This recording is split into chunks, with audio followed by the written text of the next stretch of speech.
Setelah hampir berbulan berspekulasi siapakah dan juga bilakah rombakan kabinet berlaku, hari ini Perdana Menteri mengumumkan rombakan kabinet pertama Kerajaan Perpaduan setelah setahun mengambil alih tampuk pemerintahan. Dan mari kita lihat siapakah menteri baru, siapakah yang naik pangkat daripada timbalan menteri menjadi menteri dan juga yang digugurkan.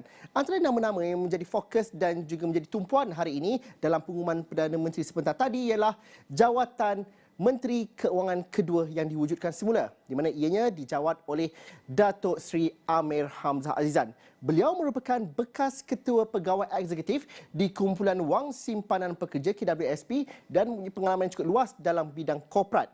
Selain itu, turut menjadi tumpuan ialah Menteri Kesihatan yang kembali dijawat jawatannya oleh Datuk Seri Dr. Zulkifli Ahmad, Ahli Parlimen Kuala Selangor yang menjawat jawatan ini pada tahun 2018 dan kini kembali untuk memegang jawatan Menteri Kesihatan.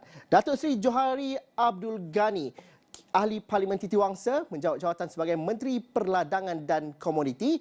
Seterusnya, Menteri Digital. Dahulunya pada tahun 2018, YB Gobind Singh Dio, Ahli Parlimen Damansara, menjawat jawatan sebagai Menteri Komunikasi dan Multimedia. Tapi kementerian itu yang dahulunya dikenali sebagai Kementerian Komunikasi dan Digital dipecahkan kepada dua dan YB Gobind Singh Dio, Ahli Parlimen Damansara, memberikan fokus kepada Kementerian Digital.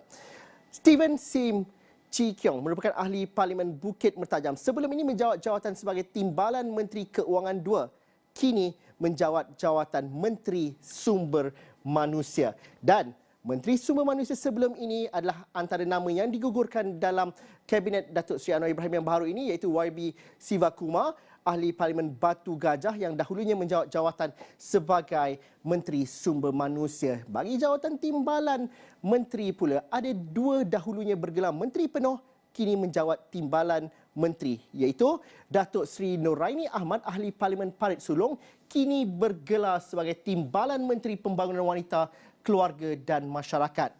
Dahulunya bergelar Menteri Sumber Manusia pada tahun 2018, kini YB Kulasegaran, Ahli Parlimen Ipoh Barat, menjawat jawatan sebagai Timbalan Menteri di Jabatan Perdana Menteri Hal Ehwal Undang-Undang.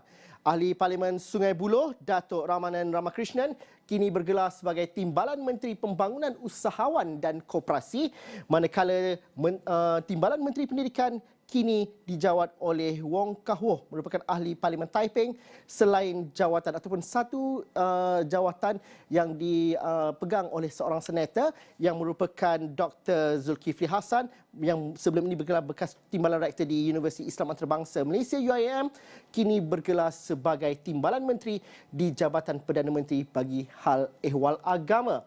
Timbalan Menteri yang digugurkan pula ada dua. Salah seorangnya ialah Timbalan, dahulunya bergelar sebagai Timbalan Menteri di Jabatan Perdana Menteri Hal Reformasi Undang-Undang dan Eksekusi, iaitu YB Ramkarpal Singh, Ahli Parlimen Bukit Gelugor, dan juga Datuk Siti Aminah Aching, Ahli Parlimen Beaufort. Secara rumusannya, jumlah ahli ataupun jumlah jemaah menteri meningkat daripada 28 kepada 31 orang dan jumlah timbalan menteri juga meningkat daripada 27 ke 29 orang dan jumlah keseluruhan meningkat daripada 55 ke 60 orang. Namun jumlah ini masih lagi rendah berbanding dengan jumlah yang besar 70 orang menteri pada pentadbiran yang lalu.